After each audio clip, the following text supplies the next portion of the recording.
ফেব্রুয়ারি মাসের প্রথম সপ্তাহে জাতীয় সংসদ নির্বাচন অনুষ্ঠিত হবে। এই নির্বাচনে বাংলাদেশ জাতীয়তাবাদী দল থেকে ইতিমধ্যে মহেশপুর কোটচাঁদপুরে প্রাথমিক ক্যান্ডিডেট ঘোষণা করা হয়েছে। আপনারা চিনেন তো সব ক্যান্ডিডেটকে? আমার পিতার নাম শহীদুল ইসলাম মাস্টার, আপনারা খুব ভালো করে চেনেন এর আগে। তো আমি তারই সন্তান।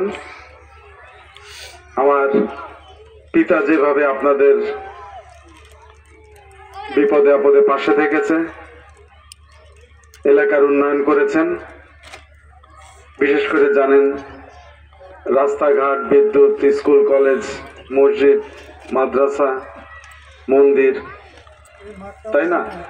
এই মাঠটাও নাকি আমার আব্বার সময় করা, আমার চাচা বলছে। তো ঠিক তেমনই ভাবে আমি আপনাদের জন্য কাজ করতে চাই, আব্বার দেখানো পথে আমি হাঁটতে চাই। আপনারা কি আমাকে আমার পাশে থাকবেন? ইনশাল্লাহ।